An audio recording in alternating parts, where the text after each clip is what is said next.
Officially started. Hello, Lamer Gamers. This is Simply Travis, and I'm back for, I guess, episode 8 of the Pillars of Eternity 2 Deadfire playthrough as Bartleby, Beckoner of Bad Ideas. So if you haven't checked this out before, I am trying to make as many bad decisions as humanly, or in this case, dwarfably possible, to mess up everything. I have imported the everything bad gameplay from the last game into this one. So there's been some issues. Actually, I've got major nerfs now to my character that I'm having to deal with. But if you remember from last episode, last time I actually went through and I beat Rimmergon. Then I made some bad choices. I kind of told Rimmergon off and then told him basically to take his best shot, and that I was happy to feel the winds of eternity as he turned me into ashes permanently. So I had to start this over. Now we're going to try to talk with him with a little bit more respect so we don't get forced in the game, because it took me 30 minutes to get this fight finished. Alright, here goes.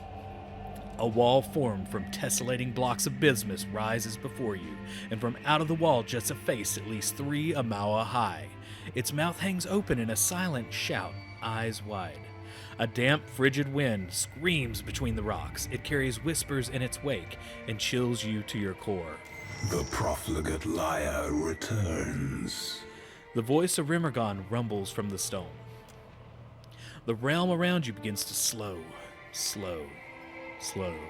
until time contracts to stillness. An immense weight settles on your shoulders. No matter how you fight against it, its relentless force drives you to your knees. Memories come, then, not only of your own life, but of every life you've lived before, extending back through time to the moment the shard of essence that became your soul was first formed. The memories of your past lives array themselves before you, one after the other. The moment you look at one, it unfolds like a flower, revealing yet another memory that unfolds itself. 2, revealing yet one more, and on, until the sheer weight of your past presses the breath from your chest. Just when you are certain you have lost yourself among the memories, time snaps back into place, and the rumble of Rimmergon's voice shakes the platform beneath you. I have not forgotten the hollow-born souls you promised me, Watcher. Nor have I forgotten how I did not receive them. The god's voice is sharp and pointed as a well-wrought blade. Now, if you don't remember in the last game, I had promised Rimmergon the souls that were supposed to be going to children. They called them the Hollowborn in the last game. They were born without souls because basically the wheel of reincarnation, they were pulling the souls away to strengthen certain people and gods. Though the madness abates and time moves again as it should, the crushing weight of your memories remains. And with a knowing laugh, Rimmergon speaks again. But I will not concern myself with that for now. You did not receive an invitation to my realm, Herald of Barath. Tell me, why should I not grind your soul to dust? The stone face splits into a broad smile. So, my last playthrough, I said, go ahead, try it, I dare you. That was a bad choice. So, I kind of want to do that, then I want to pull away. But I'm a little afraid that this might not go well. We're doing it. But we're going to try to pull back. I think there's a choice. Go ahead! Try it! I dare you. Seraphim strokes his braided beard beneath a quiet smirk. With pleasure. Oh, man, not again. The chill wind you first felt when you entered this place picks up. It becomes a deafening cacophony, a shriek so loud and sharp it might tear the very bones from your skin or shred your soul to cobweb tatters. Wait! Hold up! No, that's bad. I don't like it. It's painful. Don't like pain. Your cry echoes out into the void. Slowly the wind dies and the cold abates. Do you fear dissolution after all? How droll. Yeah, I had a dream that you kind of turned me into Ash's last gameplay.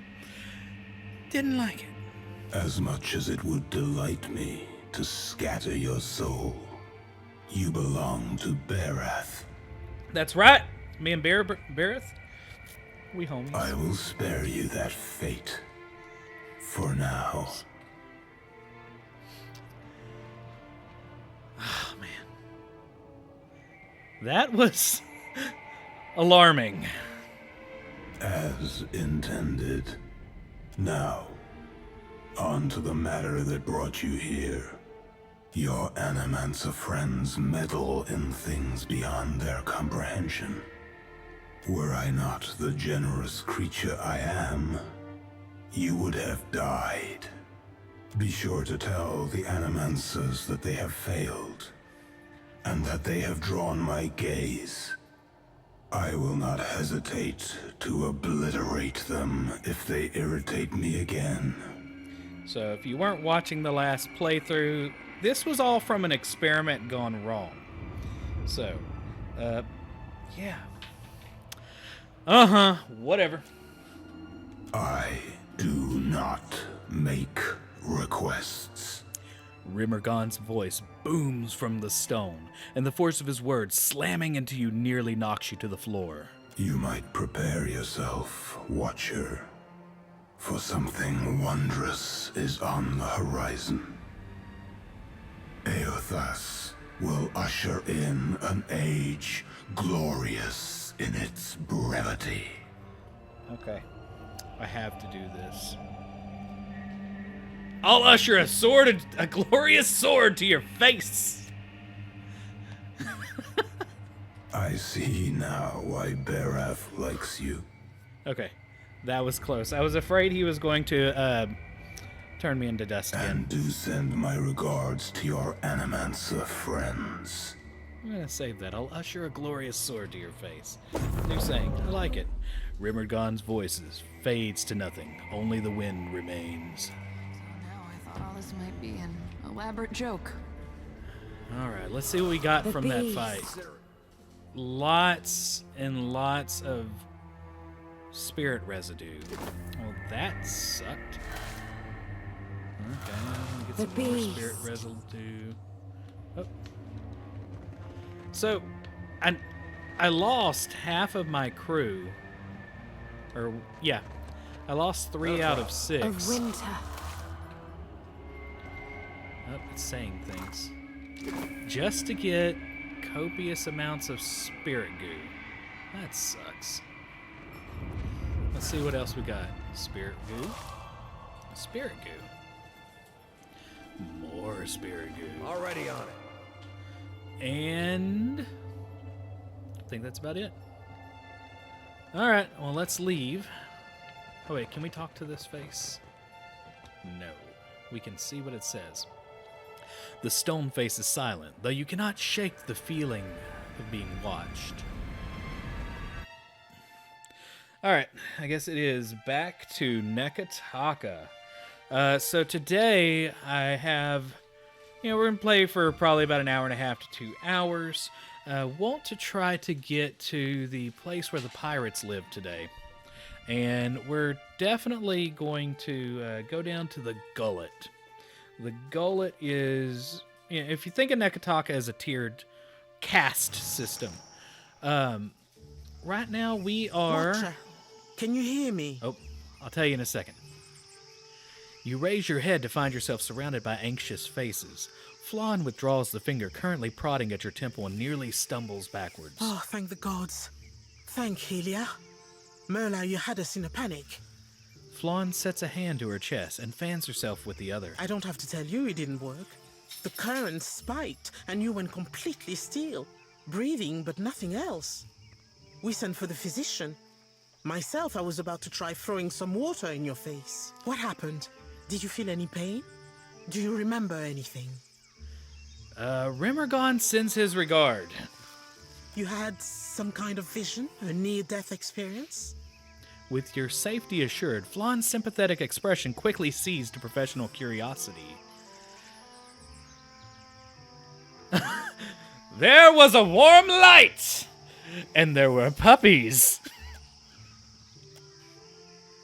Flan smiles crookedly and swats one particularly odd-look assistant on the shoulder. Yes, we went to the other side. We went to the great beyond. And we found puppies. Sientere, Watcher, truly. It seemed we sent your mind further afield than intended, and without the rest of you in tow. Not entirely outside our predictions, but not the result we wanted. We have stipend for volunteers. You're welcome to the sum of it. I hope it goes some way toward earning your forgiveness. I've gained 400 Just copper. as I hope this hasn't put you off helping us. We just have to adjust the current, give you a chance to control your flight, for want of a better word. We're all very glad you're in one piece. We'll have a look at the machines, figure out what went wrong. Until then, I'm sure our friends at headquarters will want an update, and to see I haven't done you any permanent harm. We'll send word when we're ready here. All right, everybody got to level up. Hold up. Before the game, well, let's have level this guy up. But I'm kind of worried the game's going to explode in a second. And yeah. All right, so we need to upgrade some. So I'm still kind of making him my sleight of hand guy. I'm going to give him a little bit better grasp on history. And let's see what we're going to give him. Now, I'm seeing that this requires... We're using Draining Whip. Psychic Backlash, not really for this build. Focus might be nice. Oh, disengagement attacks. Alright. Anyway. Alright, so we are needing a couple of things. Pain Block. Provides an ally with a mental block on their pain, granting them the Robust Inspiration. Super useful. Let's see. And I really like Silent Scream. Produces a psychic howl in the target's area, stunning the target as well as dealing raw damage and interrupting all nearby enemies. Really cool one. It does, the damage that it does is raw damage compared to like slash or, you know, some sort of magical damage. So it has no modifiers essentially whenever it hits them. Alright, let's save the game before everything breaks. Oh good, it had an autosave. Alright. And let's get our next character. Let's go to Bartleby What can real I do quick. you for? Let's see what we can get him today. Now, we are still bumping up Bartleby's explosives because he needs to blow up some stuff. And I really don't care if he knows history. He's not going to be very streetwise. Let's see. Yep, we're still going with Bluff. He's completely full of it. And what else can we get today? Look at that. We can get better dragons. And their screams reach the heavens. This is going to be upgraded from the Jernisic Slew the Beast, but soon faced its kin. So now we're going to have more powerful worms. Let's see. We can now get ogres to fight for us. So that makes me happy. Let's see if there's anything I need to get. Remember, I'm focusing not so much to make any sense. I just want to summon all the baddies because that's what he does. Spell shaping gains the ability to increase or decrease the area. Don't need that. Tumbling. All right, so we got our stuff for him. And if you remember, Bartleby just hides behind his sword and summons demons. That's his entire purpose. And to screw everything up. Okay, let's go up here. And I think we're going to bump up her Arcana. Actually, I lied. Athletics. I kind of need her to take some damage. Then we were working on her history. Let's see what she's got. Now, she's kind of a mixture of a healer and a damage dealer at this point. See if there's anything good in here. Will defense. Let's see. Divine Terror, that's frightening enemies. I have plenty of stuff that can do that. Hardy Inspiration is pretty useful. This is going to add +5 Constitution and +2 damage or armor rating. So I think we're going to use that because that'll make everybody kind of tanky. And maybe Shining Beacon. Yes, because that will burn them. I think I've got her stuff. No, I got the... might be thinking of another game. What does she have? Do we want to do increased acid, electricity, or fire with her?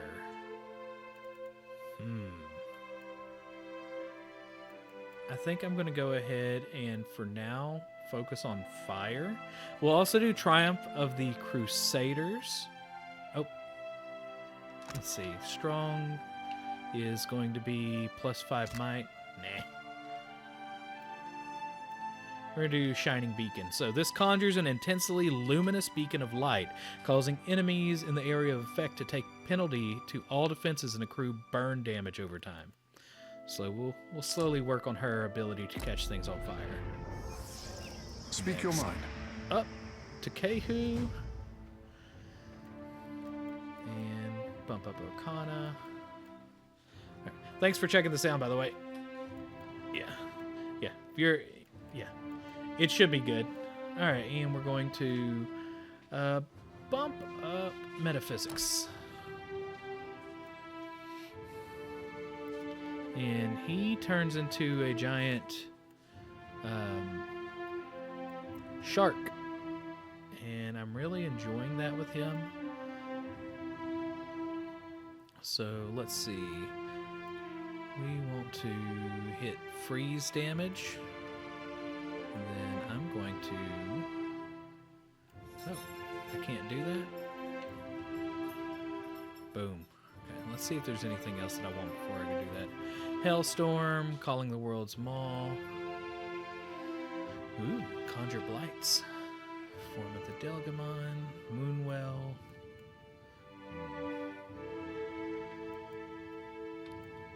Yeah, I think we're going to hold off on adding this to get some more heals in here.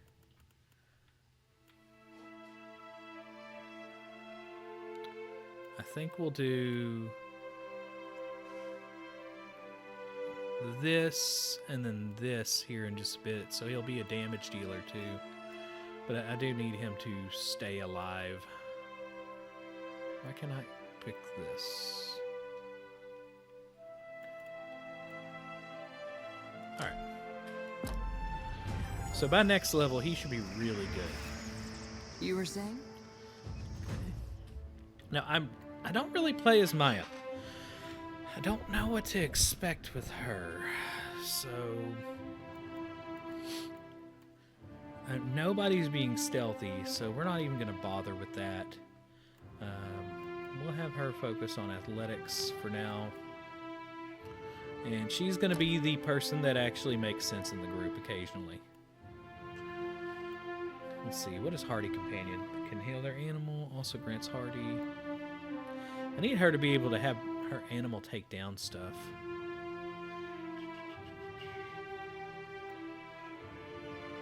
Concussive Shot, we need that.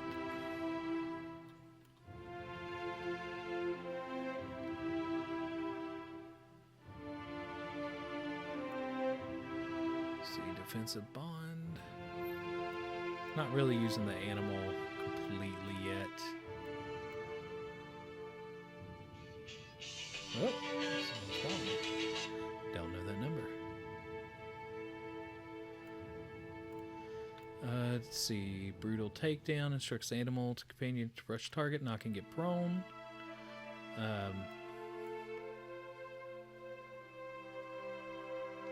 Alright. Okay, we are set.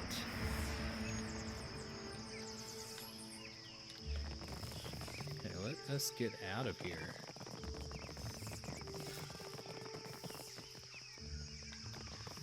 kind of got in Benny Hill mode right now, so.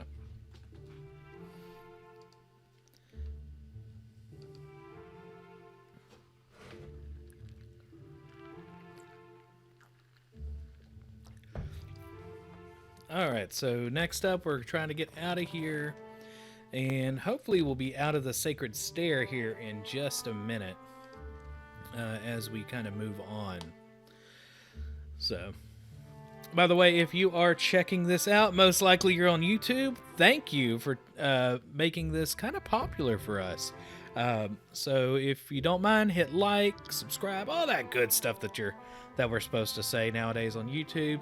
I think slowly we're doing more and more YouTube content as we move into this new realm, I guess you would say. So it looks like some of our downloads are starting to come back to the podcast. So that will definitely continue, but this has been a little more popular than I anticipated in general, all the gameplay stuff. So I think this is going to be our new thing over here in the land of the tubes. Alright, so we need to, let's see. I just want out of here. There's the stairs. Alright, sorry for all the loading times. I'm playing on the Xbox One X version, and the loading times are ridiculous. Okay, we are going to be heading down to the Brass Citadel. Today, our goal... Uh-oh. Can I not get to the Brass Citadel? South exit.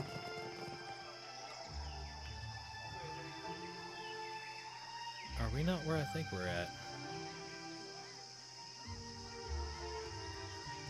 Now, let me make sure there's not another exit that I'm supposed to be going to, or if the game just kind of hates me right now. I'm going to try that one more time and see if we need to take the west exit. So the Sacred Stair is right where we're at, yeah. So we should be able to click that. Why no click? No idea.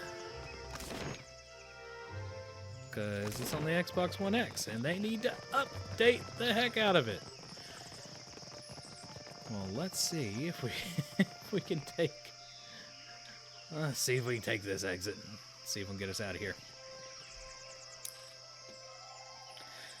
So, I'm playing around with getting this up and running on my tablet. I do have my gaming PC set up now. So, worst case scenario, we will move this over to PC if we keep running into some of these issues. Because this is a pretty nasty issue right here, honestly.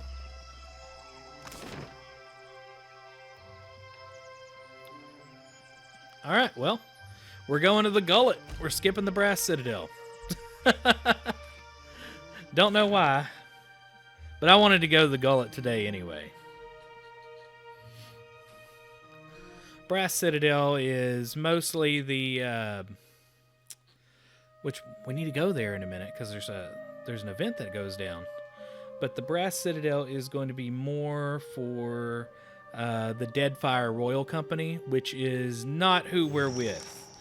I'm definitely leaning more towards Nekataka and the pirates this game. You leave the bustle of the crowds behind, making your way along the winding path into the Gullet. For a time, the path ascends the mountains. Even so, the cramped walls and run-down Huana buildings close in around you, obscuring your view. You come to a dark passage cutting through the mountain, just wide enough to accommodate a wagon. The path here descends steadily into the rock. After a lengthy journey through the dimly lit tunnel, you come to the gates of the Gullet. The stench hits you first, a foul mixture of rot, stale air, and bodily odors. You notice a guardsman pushing a cart heaped high with moldering food, which must account for some of the smell. Ahead, the homes of the Gullet emerge as a collection of lights amid the darkness. You hear the rush of water below, and a frigid breeze wafts up from the unseen depths, like an exhalation. Please, I did nothing. You see a man being dragged along a rickety boardwalk toward a rusty cage that swings over the abyss. He strains against the guard's grip. The guard delivers a savage backhand. Enough! Or do you wish to consign her to the old city as well? The warrior casts a meaningful glance at a woman standing a short distance away. Let him go! She screams at the guards, but she doesn't dare approach. The man notices her. His face lights up with shame. Beer! I'm sorry! Your tongue flops like a dying fish. I tire of its stink. Lower him down. Uh-oh. Lower him down.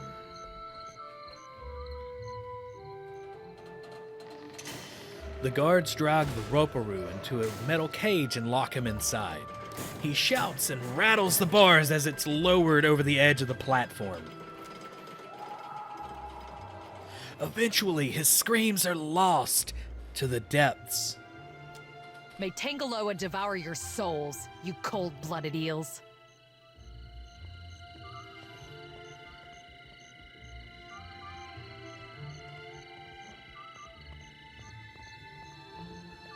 What crime could he have committed to deserve such a fate? Be careful. The Gullet is no place for outsiders. So we are in the Gullet. The Gullet is the lowest of the low in the in Nekataka and the land of barking dogs, apparently. So this is the bottom of their society. If you look over here, there's actually a trash pile of food that's thrown down from all of the other places. And they eat this food that is essentially just rotten meat and rotten apples and things like that. See, the Huana, which run this place, I mean, everybody's in Nekataka, but it's run by somebody that's Huana. They still believe in a caste system. So supposedly the higher ups and the higher echelon take care of them.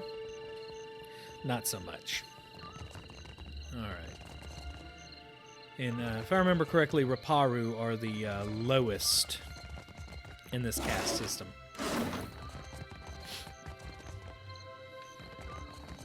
This is the Gullet? I had not realized. Was calling it the Gullet not enough of a clue for you? Stop, I say. This is no time for japes. The Mataru are supposed to take care of those below. This does not resemble care to me. So Takehu is one of the higher ups, and he's never visited the Gullet. Let us go on. He gestures ahead, but his hand shakes until he brings it down and clutches it with the other. Takehu turns his gaze to the ground beneath his feet. Let's be off.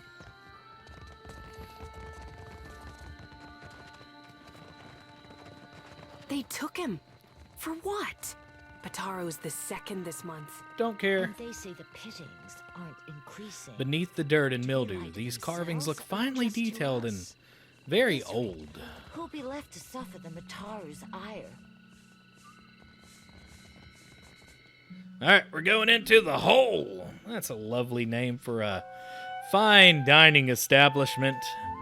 I'm sure, oh, what's that guy? Kitchen Nightmares dude.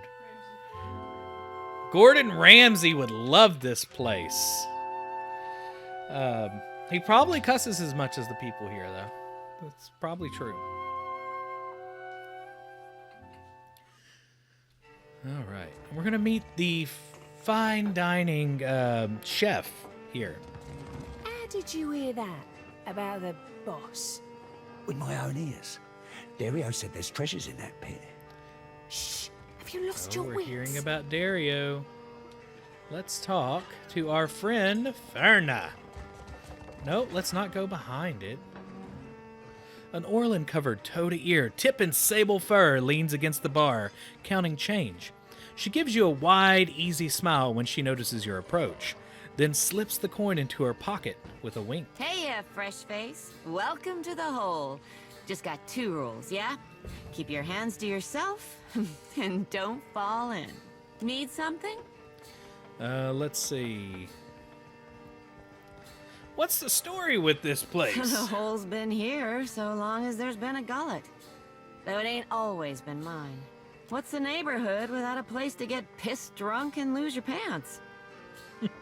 Well, how'd you end up here? Well, it's a bit of a story. See... Ooh, story time. I was born here. Right here, fresh face. Right on this counter. And I'll die here too, God's willing. I had some other questions. Of course. She spread her furred hands wide, inviting you to continue. Let's see. So, we're not supposed to talk about Delver's Row. Okay, just keep that in mind. Delver's Row is a secret. So, whenever I say this, that is the context behind here. So, we're in a busy bar. I'm looking for a way into Delver's Row. No doubt you'd fit right in. But getting there? That's dangerous business, fresh face. Fresh face, I like that. But it ain't none of my business, I suppose.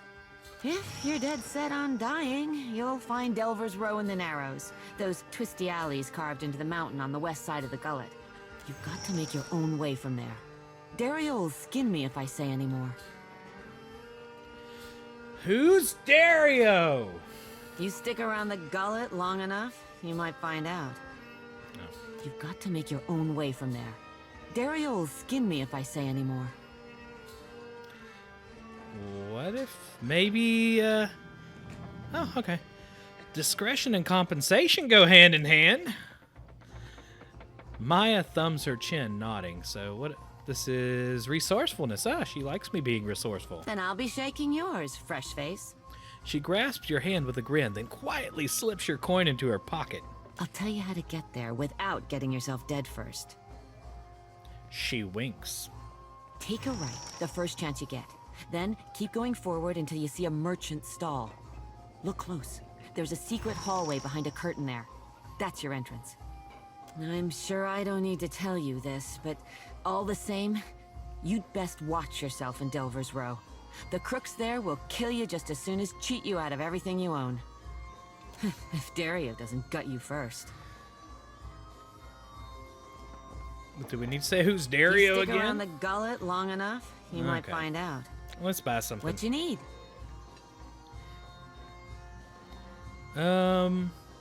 We need to rest. I've got just the thing for you, fresh 3 face. people that Just are the injured. thing. Do you prefer spider free or spider full? Okay, hold up. Do we prefer spider-free or spider-full rooms? Story time real quick. So this is an aside. So hurricane, no, not the hurricane. What one was it? What was our last 1,000-year flood? Imelda! Imelda! So, yeah, not Harvey. So, Tropical Storm Imelda. Is that when I stayed in the spider shack? Yeah, it was Imelda. So, oh, was it Harvey? I thought it was Imelda. Oh, okay, so it must have been Harvey. We've had so many floods where I live, I don't remember these things. So during Hurricane Harvey, so we were kind of stuck in Harvey. We couldn't get out because we have two massive rivers that go to the Gulf on each side, and they were full. Well, apparently they went down before they were releasing the dams north to us on one river, and somebody said, hey, you can get to this place that we normally evacuate with family.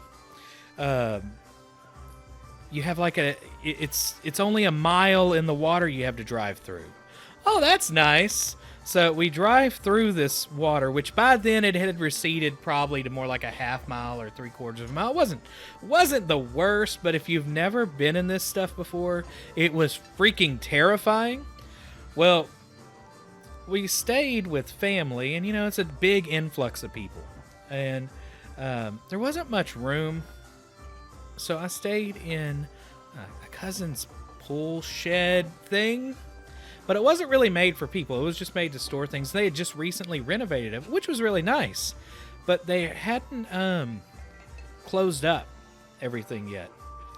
So it was infested with spiders. Now, don't get me wrong, I'm glad I could stay there, but I did not enjoy being covered in spiders nightly. They were just like house spiders. They weren't anything too terrifying. But they were spiders, which are terrifying. Doesn't matter what type they are. If they have 8 legs, I don't really care for them all that much. I'd much rather them go away with a flamethrower than kind of like blow kisses at them like some people do whenever they talk about insects and things. Anyway, so I know about spider-full rooms. I mean, they're okay. You can live through them if your house is completely flooded, or there's flooded land for 100 miles and a roundabout. I don't suggest it. All right, with that being said, I've just got the thing for you, fresh face.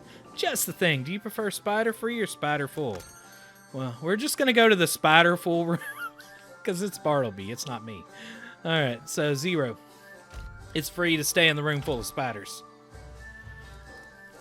Yeah, I don't suggest it. I've got all sorts of fun stories from hurricanes for y'all throughout this. Okay, here we go. Let's talk to Seduzo. This Rowatine sits ramrod straight. On the table near her are a half-empty liquor bottle and a small porcelain cup. Both smell of anise. She looks like she's trying to blend in, but her unnatural stillness and her bright, spotless attire make her stand out like a reef fish against the rock. Her eyes find yours. Harami! I am here, Seduzo Nui. Do we expect today a scramble root merchant? Oh, what is this? Rawatai, okay. Seduzo keeps her eyes on you even as she speaks to the soldier. There is only a brief pause. We do not, Seduzo Nui. The captain shifts uncomfortably. Then state your business quickly. I want to avoid another surprise. She glances around quickly as if she expects someone to jump out of another corner of the tavern. Well, what's your business in Nekataka? Nearly done, I hope. Turned I sold a Bartleby very consignment southern. of iron and cultural coral, and will return to Rawatai with vorals, merkberries, and Ondra stars.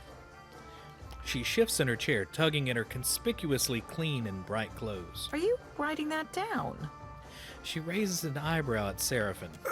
Nay, lass.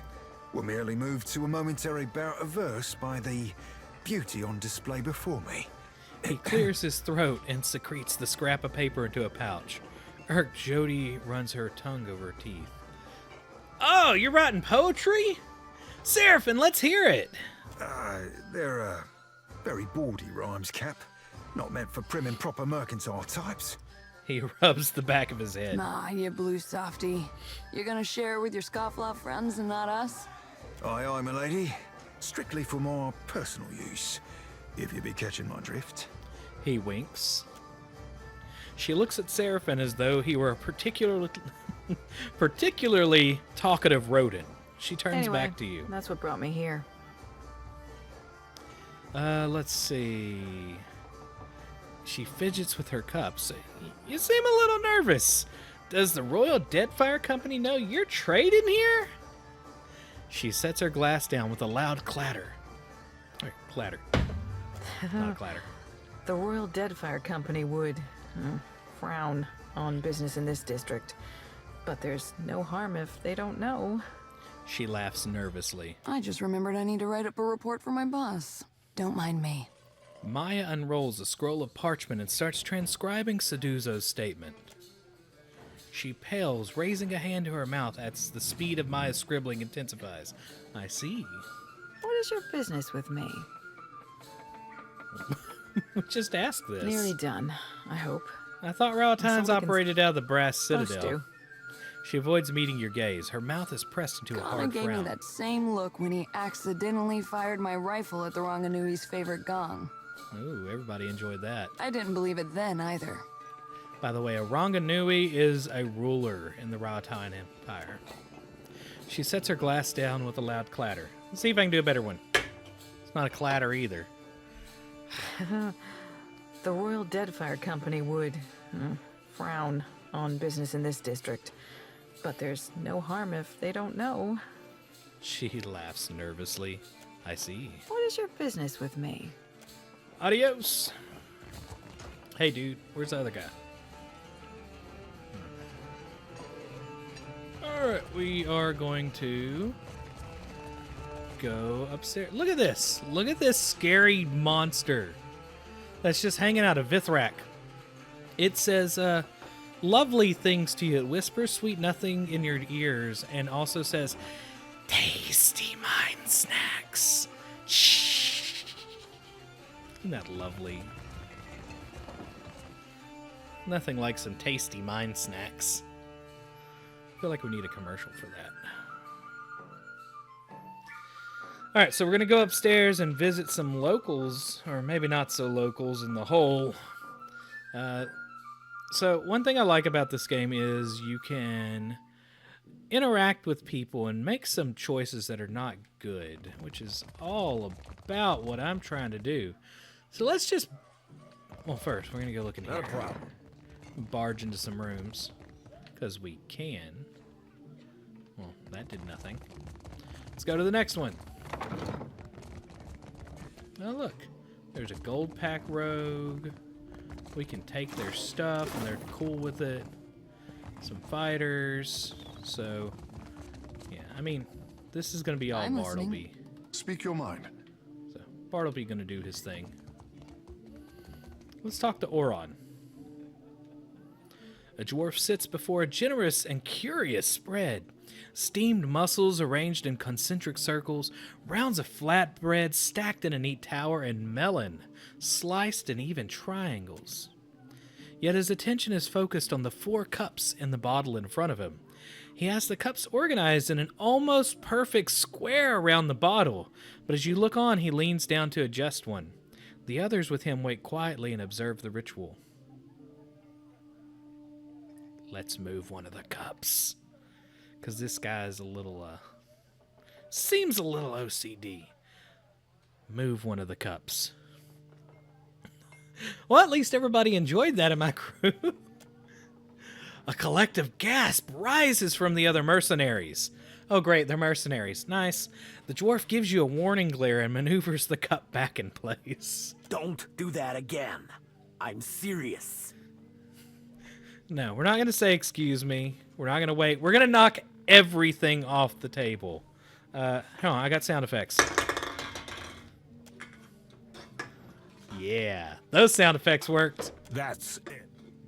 They all rise and draw their weapons. So have you ever had that person that you're playing Dungeons and Dragons with, and they do something stupid? That's Bartleby. Wait. Okay, I tried to run back to my party. Didn't work. All right, we got to fight. Hold on, let's put up my shield. I'm going to be absolutely surrounded. But hey, I have new things I can call out. We're going to throw up some skeletons just to... let's see. Just to have somebody with me. Who is that? Oh, man, I'm Ahoy. Really surrounded. We're going to have everybody else just take a quick shot at,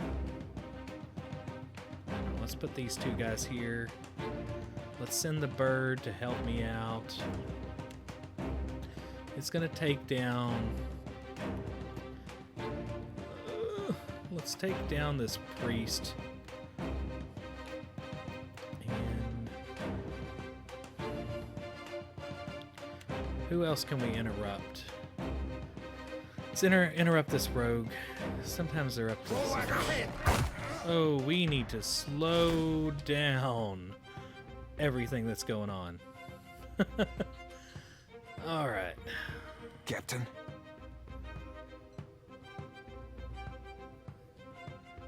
Okay, so... we did a concussive shot. Did we get it off? Oh, I can't see him, so that's what's going on. And the bird's still going. Let's... Oh!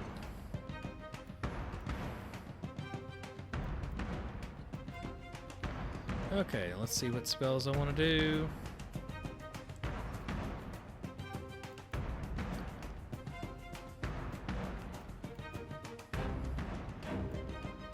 What do I have here? Boiling spray. That's not going to be helpful right now.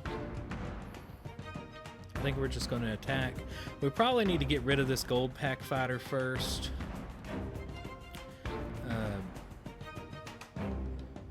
Circle protection. Oh, this is not going to be good. We are probably going to need to give him Hardy. Otherwise, I don't think Bartleby's going to live. If he gets hit too much, we'll put him in stasis real quick.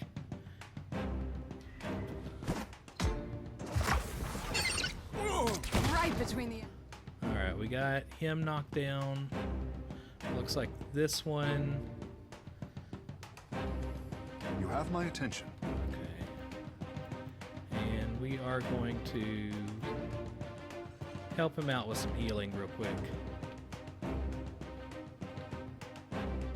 Also give everybody a little bit of heals. Oh, she's way closer than I really wanted her to be.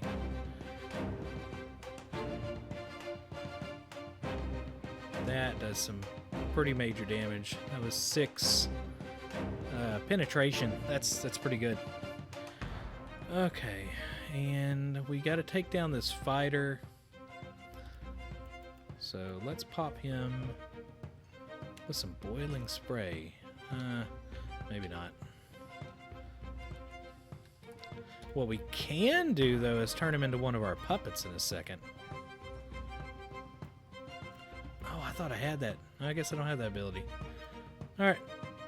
Stunning the target. Interrupting all nearby enemies. This is what we want. But the problem is... Let's pop him with it. It's really much better over there, but it'll work some wonders. And let's put her hitting this dude. Because I think Bartleby's going to be... maybe okay. He's got friends now. Alright.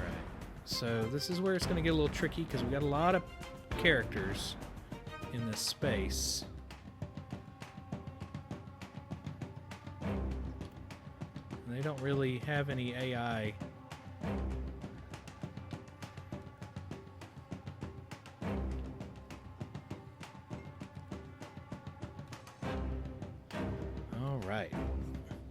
And Bartleby is close enough to hit people for once. That'll be a nice change of pace.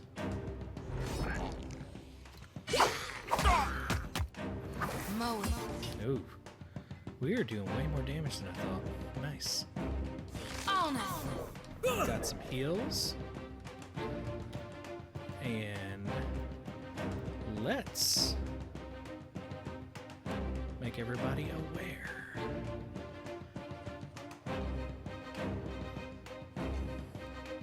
I want to pop out my dragons, though, here in a minute. That'll be nice.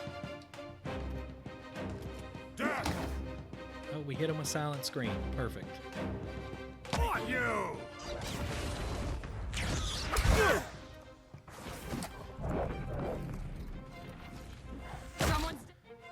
Look at that. That dude just knocked out. Well, I mean, I shouldn't be surprised. Their health is 9. Oh man, that is the epitome of trash mob right here. What can I do you for? Let's get this guy knocked out. What just happened? Yep, somebody died. Speak freely. I got to go.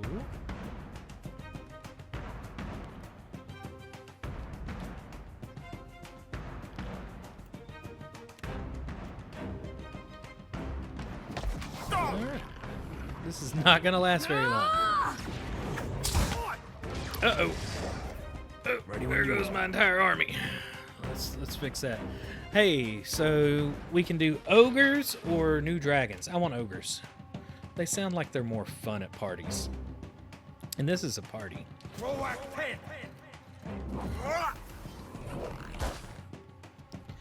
Alright, Jody is going to...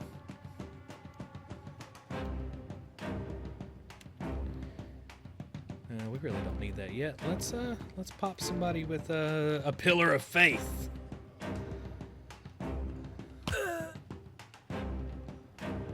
Man. Okay, I got the other one. Nice. Kehu. Okay, well, Jody's pillar of faith was not used.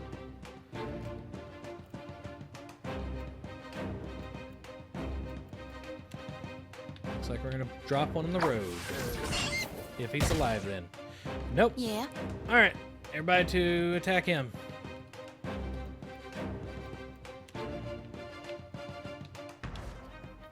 Let's see if our friends will show up before we kill this dude. Oh, we should totally pop him with the silent screen. Look at my little bitty skeletons. They're so cute. I forgot how that happens. I don't know if they get hit and that happens. But look at my tiny ogres now. See, there are puppies in the afterlife, and they're the shape of ogres.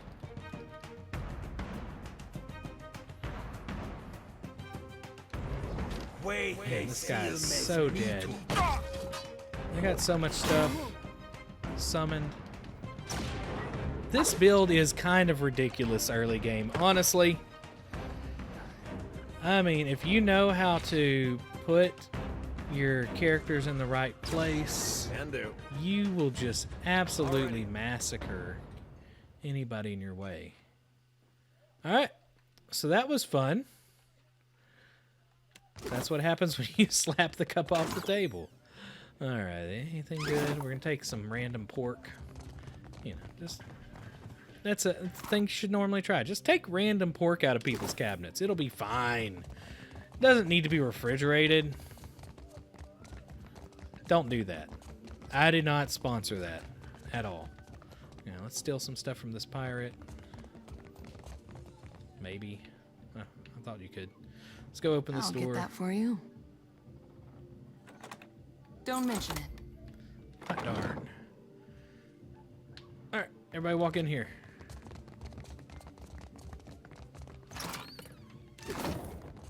Consider it done. We got a cat. Dude, the six toes cat.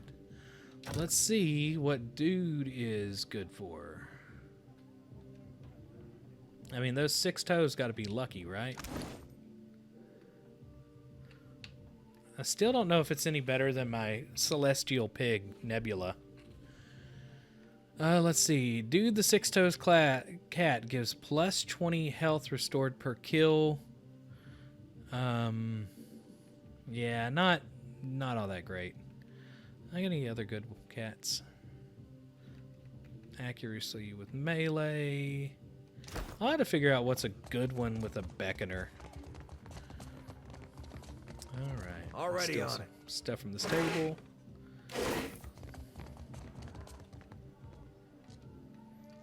Alright, and time to go back out to the Gullet.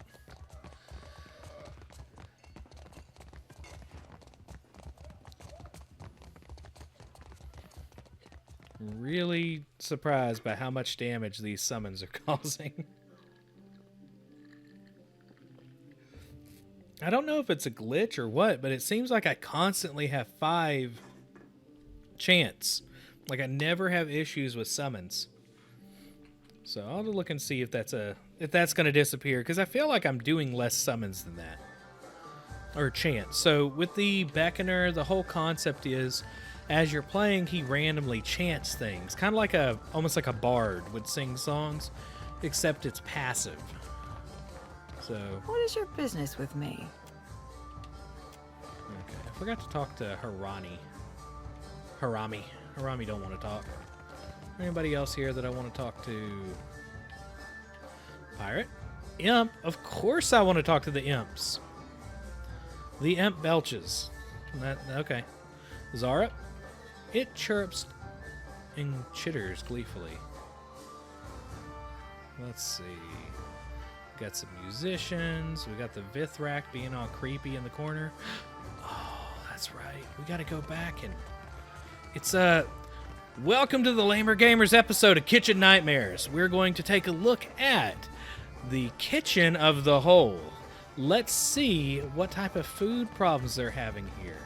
So as we come to the back, we see that there are things that are not properly stored. Oh, I don't want to steal. Okay. We're going to take a look, though, and talk to their chef, because they're obviously having problems at the Hole, right? Tomorrow ain't never brought me down here. Here's Berta. Berta is the chef. Why do you bother me, little Kith? Hey, I'm not little. You're all little to me. She squints her broad, sloping brow, wrinkling in consternation. Little and squishy. You enjoy working here? No. She hawks a fat gobbet of spit. It lands beside the food she's preparing and splatters. The gullet reeks of illness. The beds are too small. An imp tried to nest in my hair. And Firna, the tavern keeper, refuses to give me more than 1 day off a month. How am I supposed to hunt when I am chained to this stove? She scrunches her face into a grimace. You see, these are all problems that you had to worry with whenever you're making a restaurant in the Gullet. Maybe I'll become a pirate. Get myself a bird and an eye patch. The patch could do you a world of good, but I can't say I recommend. Berta silences Maya with a raised palm. Both. She cuts Maya a vicious glare.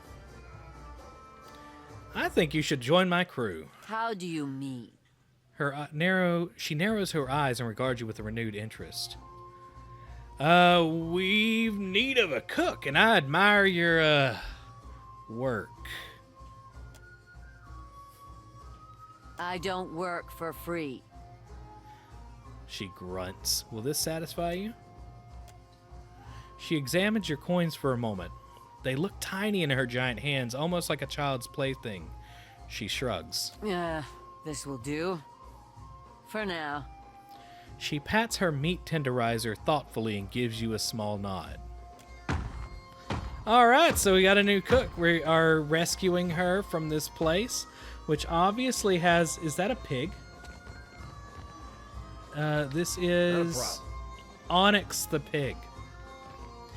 They just had a pig in the back. I'm pretty sure that is not up to code. This pig gives us +1 perception. Nice.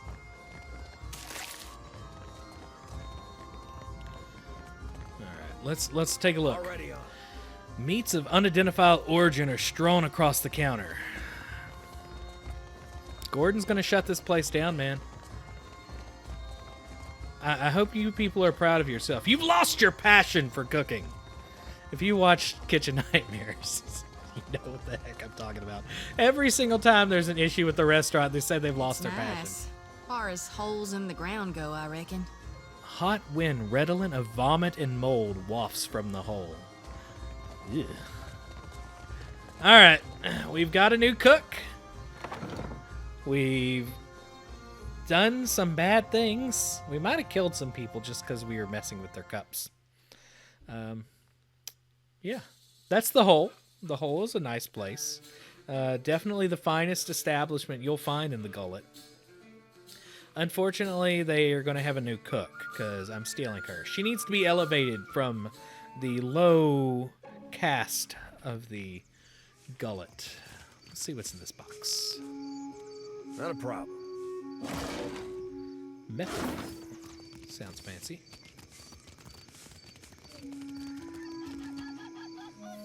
Uh-oh. A man saunters over to you with a jagged smile. He's got a long, crooked scar on his forearm, and he's rolled his sleeve up to flaunt it. You must be new. Lucky for you, we have a special rate for newcomers. A bag of coppers in exchange for your life. He brandishes a knife. One of his companions grins widely enough to show you all of his missing teeth. Yeah. Oh, do we want to just fight him? Let's crack our knuckles. This'll be fun. The thug looks at one another and exchange a few panic whispers. It seems we've made a mistake. Forgive and forget, no? He smiles, backing away. They hurry off and disappear back into the crowd. Aw, I kind of wanted to fight them. I guess we scared them off.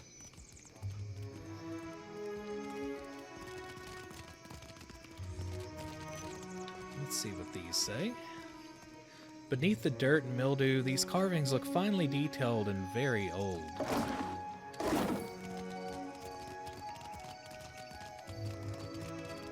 Alright, let's continue our way through the Gullet. We got a couple little side quests to do here. We are going to go visit... nope, that's not the place I wanted to go. We're going to go up to Biha's house. Now, Biha is the wife of the dude who just got lowered into the depths of the Gullet. So, we're gonna check on him maybe this episode. It might be next episode. We'll have to see. All right, so she is not enough for you? unhappy.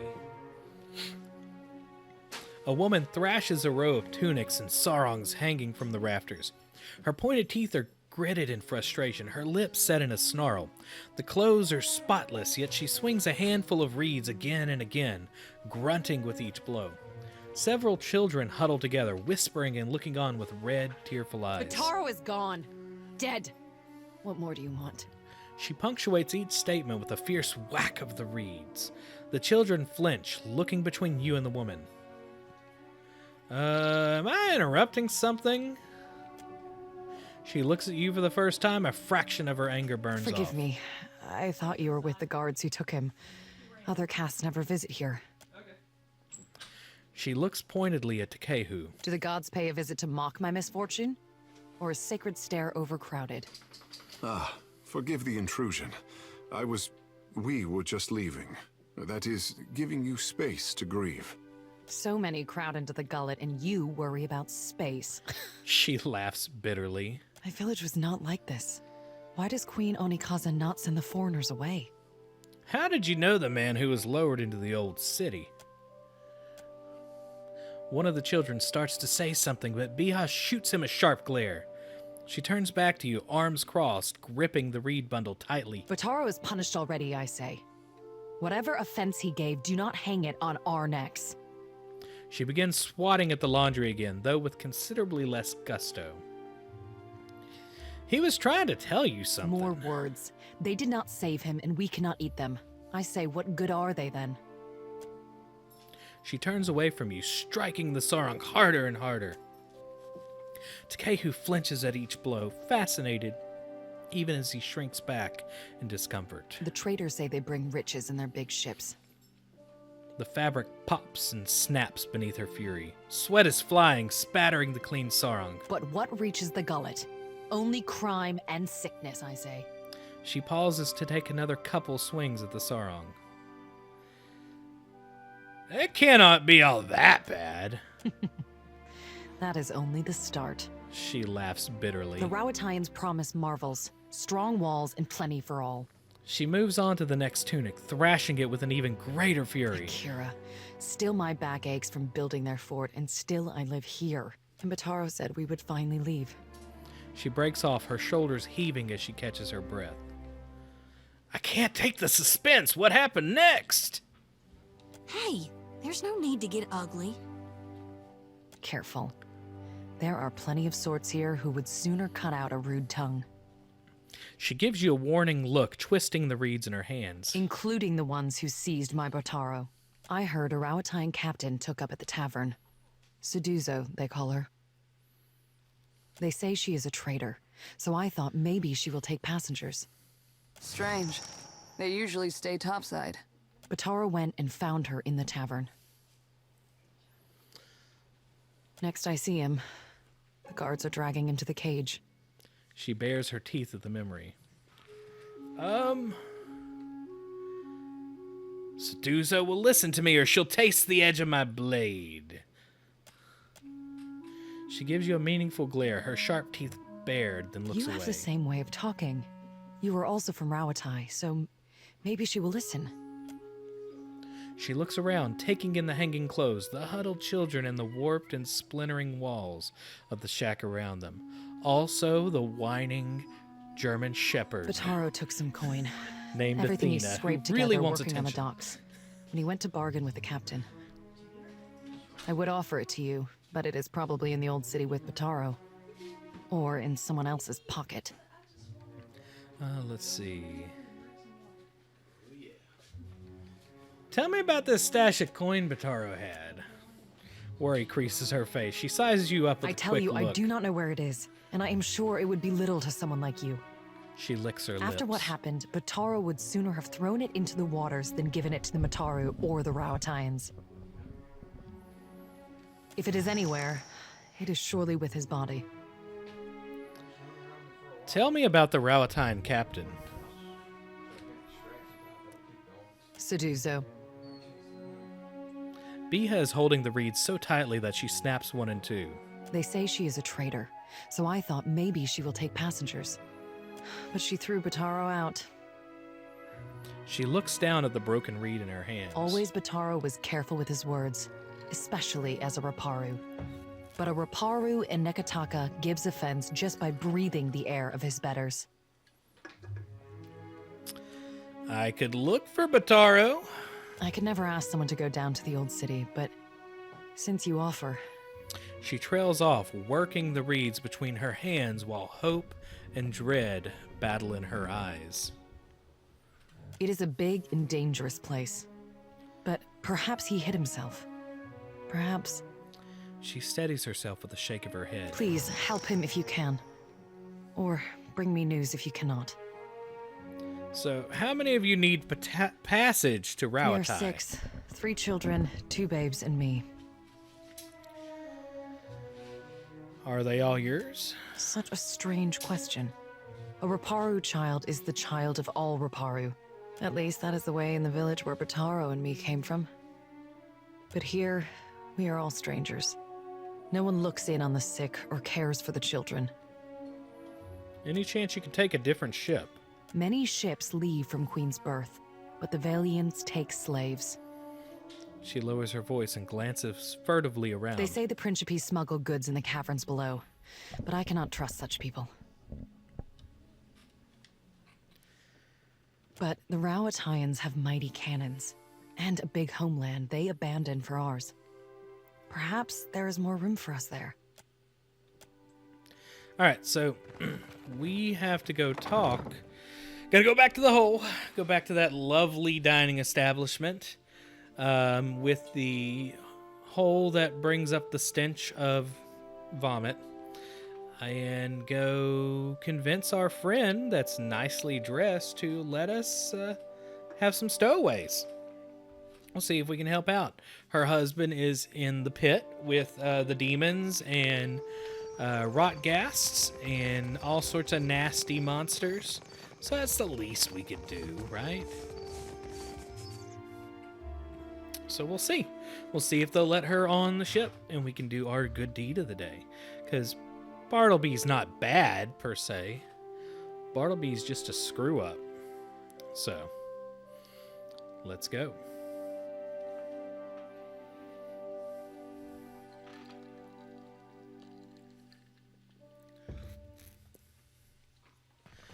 Alrighty, let's go talk to our friends. What is your Seduzo. business with me? Did you happen to cross paths with a man named Bataro? The one who threatened me. I shall not soon stiffens. forget him. She raises her cup for another sip, scowling into the liquor. These Huana learn too many pretty words from the Valians. You cannot trust what they say. We had pretty words before the first ship landed on Rawatai. Takehu purses his lips and balls his hands at his side. Yes, but did you speak them with such deceitful intent? Flustered, she turns away from Takehu. Let's see. Are those pretty words too big for you, Takehu? No, but I Or do you, not like Seduzo. wasting my time. She glares This at you. fellow wanted passage on my ship. As if I were the village ferryman. She tosses back the rest of her drink a little too quickly. I told him there was none to be had. Certainly not at his price. She upends her empty cup. Well, then what? She refills her cup and sets the bottle down hard. Ha! I made a sound effect that works with her. He told me he had coin. Lots of it. I did not believe him. How could a man who lives in a garbage heap have enough money for passage? She shakes her head. Then he shows me a swallonet. A swallonet? A marked coin. A token of allegiance. The Principi carry them. So the Principi are the pirates. I knew then that I was dealing with a pirate. I had heard they were influential in the Gullet, but I did not realize how much so. She scowls and shudders. I called for the guards, and they dragged him away. That is the last I saw of him. Well, Biha and the children still need a passage out of the city. There's nothing I can do. The passenger quarters have been reserved by a dwarf named Orin. She picks a stray thread from her smooth, crisp jacket. Why do you bring this to me? Let's see. Tell me about Orin. He and his people are gold-packed knights. Orin is particular. She looks at her crew and they nod in agreement. Goldpack Knights are an order of mercenary paladins for hire. They believe in payment as a form of a binding contract and hold impartiality as a high virtue. So basically, they're mercenaries that will do anything for gold. Perhaps that is good. He just finished a contract to guard the Valian Luminous Mill. I hear animancers are also particular. So, there was a dude upstairs about 20 minutes ago named Oron. I might have slapped his cup and then kind of knocked everything off the table, and he's a passenger on your ship. He's upstairs. Just do not interrupt him if he's arranging things. Whoops. She and her crew exchange another quick glance. Oren won't be traveling with you anymore, ma'am. She blinks at you, then looks at her first mate. Harami, does that mean... Harami shrugs. Seduzo looks between the two of you. I'm thinking we must leave. Soon. She hunkers down and lowers her voice. The berths are paid for. You can send your friends as long as you promise not to make trouble for me. She glances from side to side, checking to make sure no one is listening. Just do it soon. I don't want any mess you've made to spill onto my decks. She looks at her crew and makes a twirling motion with her finger. Farewell. So see, slapping the cups off of the gold-packed mercenary knights, paladins, turned out good in the end. Sometimes your screw-up can be good for people. I mean, I might have killed them because they did not take kindly to me doing that. But we're getting some people to leave the Gullet. So that's good, right? Alright, so we are going to be heading in.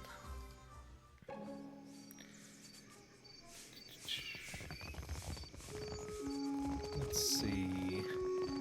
Make sure this is running okay. Alright, so we're going to go tell Biha. Everything is copacetic. It's all good. And she gets to take all of her children, not just some of them. Because if you do this quest a different way, she doesn't get to take them all. And we just secured some extra room on the ship. My village was not like this. Why does Queen Onikaza not send the foreigners away? I spoke with Captain Seduzo about passage out of Nekataka. What say, then? Biha listens with cautious hope. The children look on with wide, round eyes. She's agreed to take you all. She is momentarily speechless. Her eyes fill with tears. She drops the reeds as she brushes them away. Maybe Rawatai will teach you a thing or two about cleaning your rags properly. Takehu folds his arms. May Amira's winds ever blow sweet for you. We will pray always for you in this life and in each to come. She picks up the two infants and hurries the others out the door. So there was some stuff she was supposed to tell me, I think. She might have left a little bit early, but that's okay. See if there's anything in this room we can take. Doesn't look like it. Alright, time to head back to the Gullet. We have some, we got one more little interaction here, and I think we're going to go down to the depths.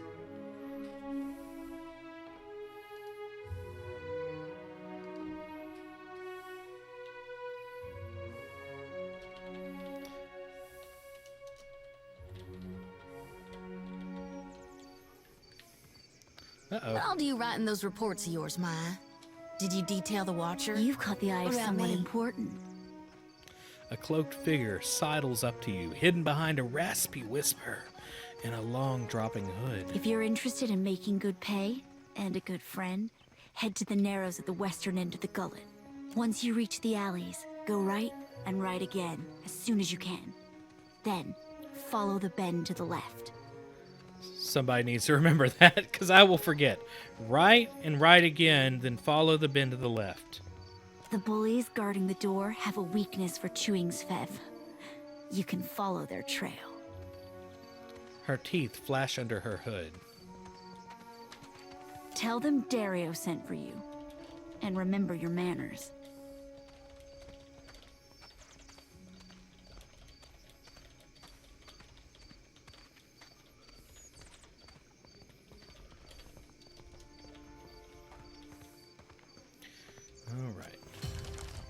All right, so we are going to meet. Company one or two choice details about you. For real? You thought me worth noting in your politic papers? Maybe I'll make my temple proud yet. So you're flattered. Interesting. Guess I'll add that to the next report. Let's see, make sure that posted all right before we get moving. That did not. Sorry guys, just putting some tweets out just to get some more folks in here. All right, gotta press the button. I say Beha did right leaving the And all Gullet. we got were She dogs. went and did what All right, let's go I to miss Anoy's Beander Oak. house and visit him. All right.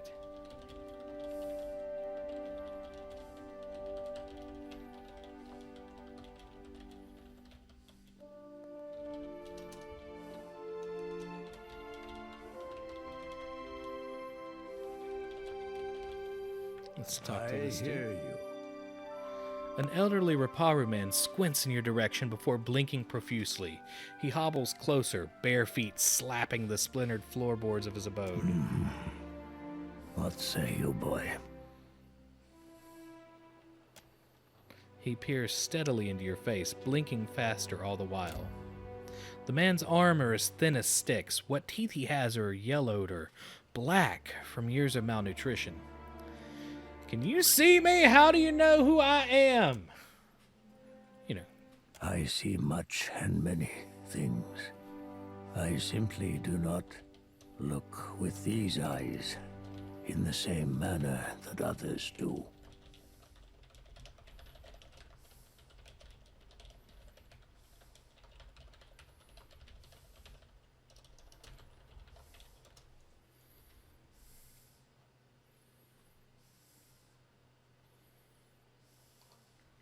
I have heard much as well.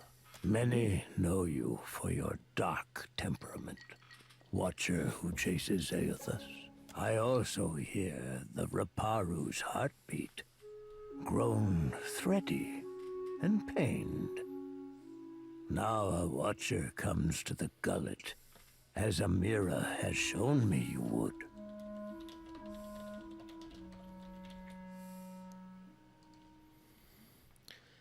At least piety can thrive in this dark and unforgiving burrow. That sea-swept voice.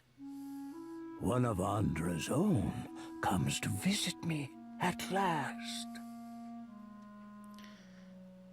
If you say the gods sent me, you're wrong. Either way, you do not work for free. Is that what you mean to say, boy? I cannot fatten your coin purse, but the Roparu never forget a kindness. Do right by us, and all of Neketaka will speak your name. Ooh, everybody needs to know the name of Bartleby. You have yourself a deal. His lids half closed, heavy with thought. The Roparu are being crushed from the top. We starve so slowly, it is an agony. Starving? Are the gods so occupied that they cannot see inside the mountain? No one deserves to suffer. Not like this. Seraphim snickers quickly. The old man shrugs. This is the Huana way. The fish of our nets are drawn for the tribe. The fruit of our fields, too, is reaped for the tribe. And the coin of our pockets belongs not to one, but to all. All spoils are gifted to the whole of the tribe. The tribe then partakes from the top down, from the most deserving to the least. Of course, it makes the most sense. It is the way of life. He grates a hard sound from his throat. The dawn stars would feed us, but the gods forbid them to pervert the order of sharing. Ah, yes. There was a man who helped us. A soft-hearted pirate named Ulug. He worked with the Principe captain.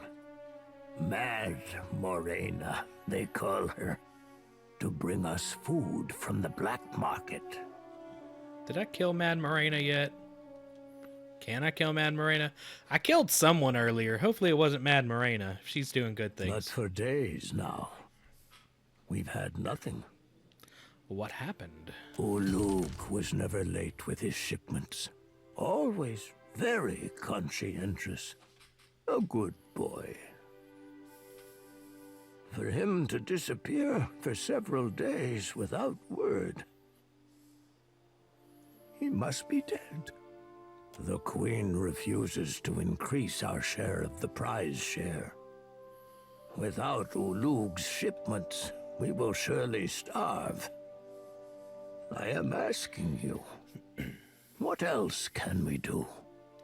So prize share is a Huana term referring to distribution of wealth.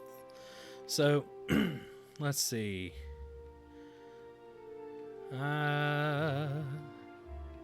Let's re-establish the smuggling operation through the black market. The starving sated and the pirates paid. Everyone's grins and giggles. Savvy play, Cap, worthy of Romaro himself. Seraphim smiles and pats his belly. Akira, one hopes it is a temporary solution. He strokes the end of his chin. You must find Delver's Row, boy. They keep a lift that will take you down to where the pirates play. Surely you'll find Ulug's contact there. If you do not know your way to the Row, someone at the Hole may be able to help you. Follow the path that Ulug first walked for us. But do not meet his same end. So I'm looking for a place called Delver's. You just told me about it, and I guess I'm going to ask the it. black market that lies nestled in the depths of the Narrows. Yeah, the one we just talked about like 10 seconds ago, the dude. The guards do their best to stomp it out, but they are a single boot against 1,000 ants. Ah, them pox-riddled arborogs would be better served taking towels to the sea, for all the drying they'd give it. The old man nods. I do not know how to get there, but someone at the tavern might. Well, let's find out about Inoue. Who are you? I've lived for many years in this gullet. My skin and bones have withered with each year, twisted harder, so that the Roparu now call me Paki Takiri. Paki Takiri is Huana for big person. It's a role within Huana tribes for the purpose of resolving civil disputes rather than taking on the duties of leadership as a chieftain would. The Paki Takiri offers wisdom and guidance to the tribe, acting as an advisor and negotiator as needed. Sounds like my job sometimes at work. Though you can see, Paki Takiri. I am not very big or much sturdy. If a dispute arises within the Gullet, I will see it resolved. That I can promise you. Tell me about the Gullet. What's the history of this place? Both time and tragedy have rotted the Gullet into a place of filth and crowdedness. Once, we Raparu lived in a fine neck of the city. But that time has fallen, and with it, the ruins of our old city under Neketaka. Long before the foreigners swarmed us, a sea quake rumbled our city, and the mountain cratered down. Many cried to Andra, and were swallowed for their efforts. His dead eyes flick side to side. Now the Mataru send us into the ruins of the old city to be punished. Within that pit lies darkness and death. Not silence, but an end. I dig that guy's voice acting. Very well done.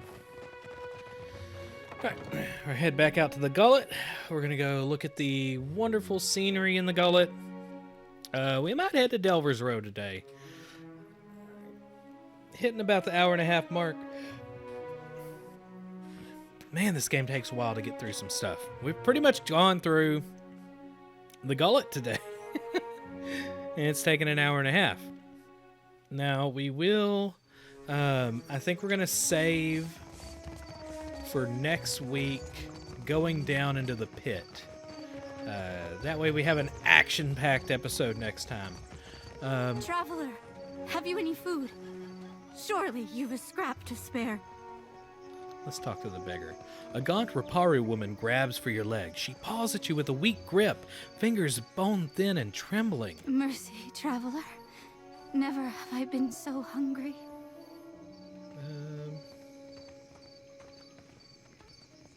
I'm not mean. Let's crouch down. Her eyes widen as you lower yourself to her vantage. This close, you can see that her irises are green as sea glass and flecked with gold.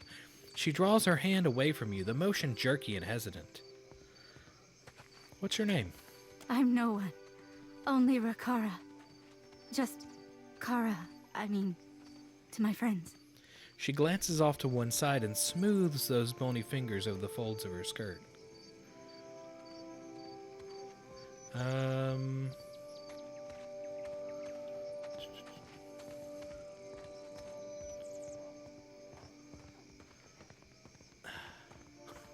It's kind of a jerk move.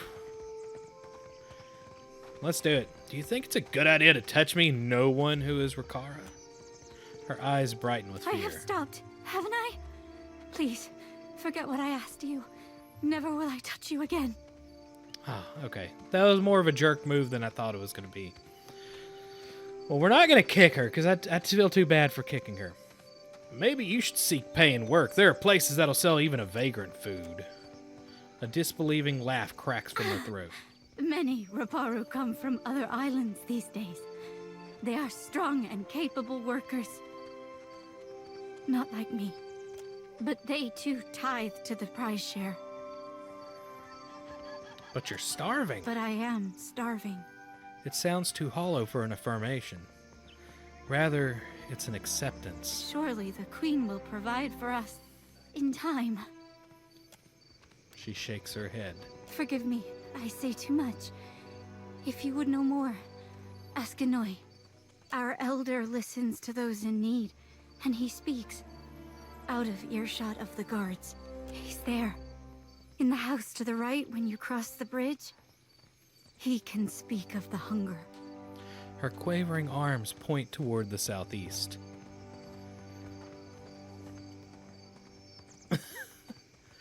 Let's give her some food. Ah, I feel terrible for that one. The woman snatches the food from your hands with surprising speed, eyes darting a glance for any onlookers before she shoves it between her teeth. She gnaws desperately, swallows, chokes, chews again, and speaks with a mouth half full from the next bite. So we gave her some aged shark meat. Thank you, traveler. Thank you. I knew you were a good one.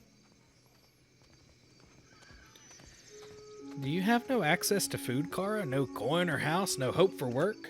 I have the tribe's generosity and my share of the Mataru's fortune. What more should I want? See, the Hawana drive me crazy because of this system of theirs. With the concept of prize share and... I could get really political with the Hawana, but I'm staying far, far away from the concepts of sharing the wealth and Even what the that does. sailors on the docks and even the wandering travelers know me as Raparu. Don't you? Her hair falls tangled around her shoulders as she shakes her head. It is my place. And so whatever I earn, be it coin from a kind hand or fish from the sea, I must tithe it to the tribe for the good of us all. What do you mean? She shakes her head. Forgive me, I say too much. If you would know more, ask Anoi. Our elder listens to those in need, and he speaks out of earshot of the guards. He's there, in the house to the right when you cross the bridge. He can speak of the hunger. Her quavering arm points towards the southeast. Can you tell me how to get to Delver's Row? The Black Market. I have heard of it, but I have never been. I prefer to keep my head on my shoulders, Kira. But perhaps the village elder will point you down the right path. He is called Anoi. You can find him in his home. If Anoi cannot help you, ask after Firna. She's the tavern keeper at the Hole. Her ears hear many secrets. Kinda already did that. I'm gonna walk away. Okay, let's see what's in this box. Rahi pods. Okay, so we just got through a absolutely heart-wrenching discussion. The Raparu feed their children calls these rations. Does she expect the Raparu to subsist on garbage? Is there an answer that would please you? Akara, there is not. Takehu swallows and diverts his gaze away from the pile. So, this is the pile of garbage. This is prize share in the works. So let's see what it says. Not a problem. Half-eaten food scraps litter the pile. A rancid stench rises from it. So these poor people at the bottom of the caste system get the garbage. Alright, so that's not where we need to go. It's the west exit. Oh, what does this say? Consider it done. Sweet incense masks the odor of the offerings. Rotten food and spoiled fish. See that little beastie monster? Yeah, that's Andra. Andra is weird looking. Yeah, well, just wait until you see her later. Alright, let's go to Delver's Row. You enter a dim alleyway that reeks of urine and torch smoke. I've been to some places out in some back streets of LA like that. Alright, a long passage stretches to your left and right. Shadows move in the guttering torchlight, but there's nothing more than shapes at this distance. The chatter and bustle of the Gullet continues behind you. Okay, so it's right, left? You trudge along the darkened passage and reach an intersection. The tunnel branches off to the right. The tunnel branches to the left. The floor around the entrance is spattered with something as thick and dark as tar. It looks like Zvef. Okay, I'm pretty sure we need to go left. Viscous black glob at your feet. He rolls a dark plug between his teeth. Better head back, friend. It's only an invitation past here. All right. Let's lie. Dario sent a messenger for me. The guards nod and let you pass, chomping loudly on mouthfuls of sveth. At the end of the passage is a stately door crafted of polished mahogany.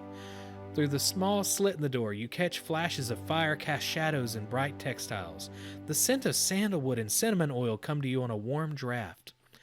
Whatever's beyond the door is likely far more elegant than anything you've ever seen near the Gullet. Let's enter. So I thought that was going to go bad. I thought they'd figure I was lying. Whatever. Wait, oh no, they did send somebody for me, didn't they? Anyway, we are going to Delver's Row.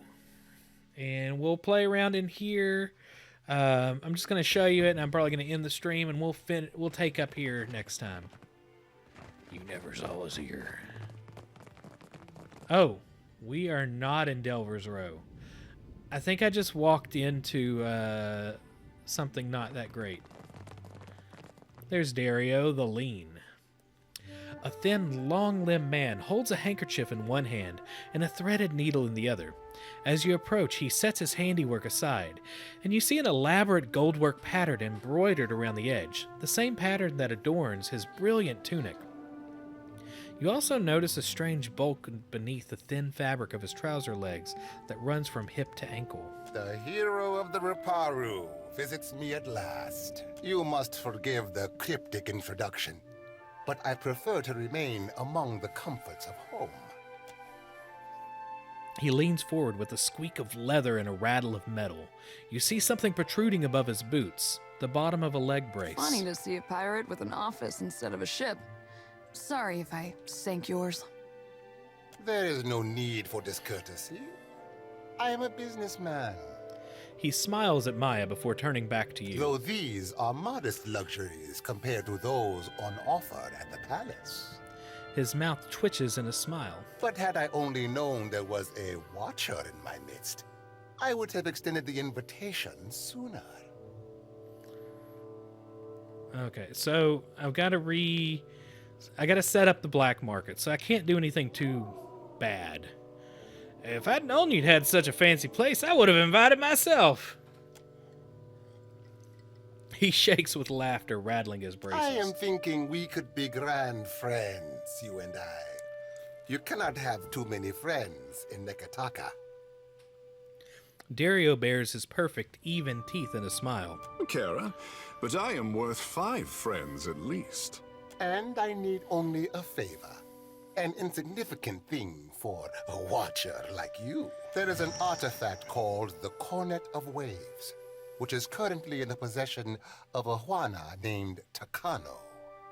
I would like you to liberate it for me. He flutters his slender hands in a way that resembles a bird taking flight. Go on. Takano is a man of many vanities, as your special gifts will no doubt reveal. His villa is on the eastern edge of Serpent's Crown, just downwind of the palace.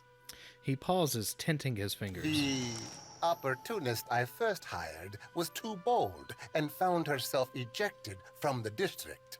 With your unique talents, I am hoping you can avoid such complications and persuade Takano.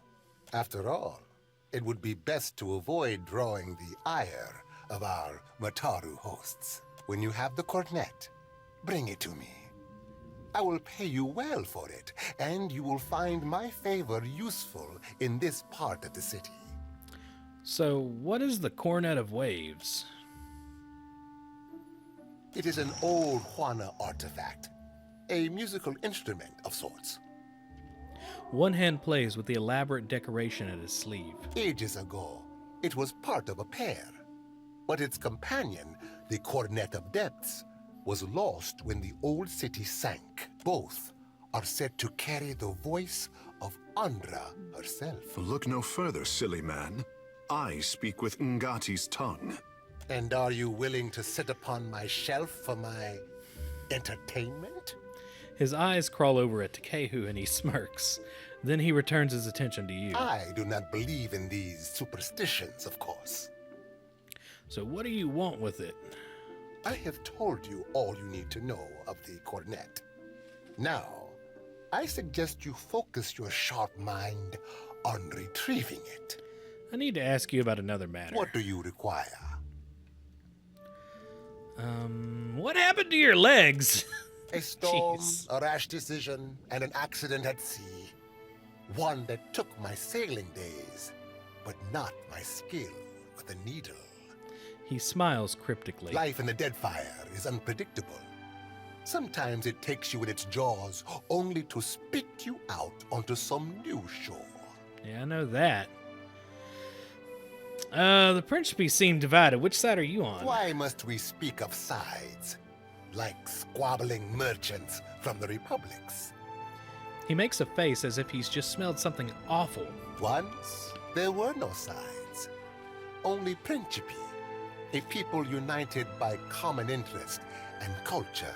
But as our fame has grown, so have our numbers. Many of these new bloods have no sense of restraint and little regard for our heritage. His long fingers stray to his shining swollenet. He ain't blowing ballast, Cap. Don't mean there's a course to be charted back to the golden days, though. With a sigh, Seraphin shrugs. The new blood have no sense of restraint and little regard for anything? If you cling too tightly to the old ways, you'll die with them. And if we discard them, who are we then? Simple marauders? The new bloods are Principe too now. And many are inventive in ways the old guard is not. Inventive or not, their ships will end up in Andra's clutches. For such a serious people, you Rauataians have most colorful imaginations. Dario turns back to you.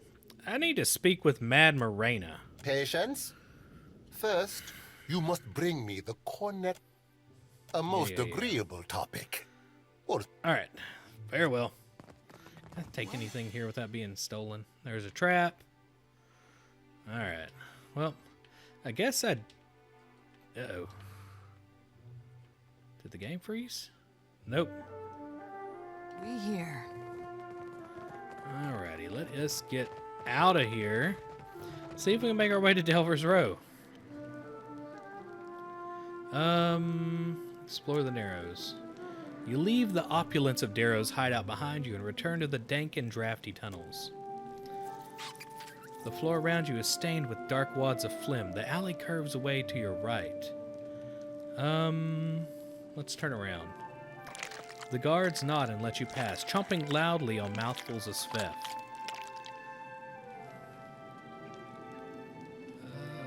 Let's see. Let's see what happens when we turn around. Let's go right. I don't know where we're at. You trudge along the darkened passage and reach an intersection. The tunnel branches off to the left and right. You hear the distant murmur of voices, but see no one. Left? The alley winds on ahead of you. To the left, you hear the din of a multitude and smell the musk of many bodies. Let's go left. I don't think we went to the right place. The tunnel broadens into an exit. Through the passage, you hear the tumult of the Gullet, the shouting, the wailing and laughter of 100 of Raparu. The stink of garbage wafts towards you. All right, we're going to head back to the Gullet. I will get to the right get to Delver's Row next time, because apparently I forgot already. It's about time to end this, though. Next time, we will check out Delver's Row, and then we are going to go get the... we're going to go into the depths of the Gullet and fight some bad guys. It should be an action-packed episode. If you haven't checked out, we have a new episode this week of the podcast. You can listen to the Inside Xbox edition, the special quote-unquote gameplay edition that I recorded, where I try to decipher, did we see gameplay? We didn't see a lot of gameplay. I'll just kind of give you a fair warning. That's on YouTube, or you can find it on any podcast player. If you're watching this on YouTube, make sure to hit like, hit subscribe. I will be back next week with more Deadfire on Tuesday, unless there's a change. And then on Twitch, that is. And tomorrow on Twitch, Rowdy is going to be playing Control. And then Thursday this week, and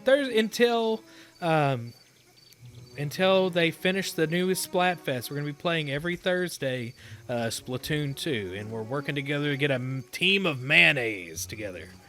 All right, guys, that is it for me. Thank you for checking out the Lamer Gamers podcast side quest streaming adventure in the Deadfire. You guys have a good one. I am out.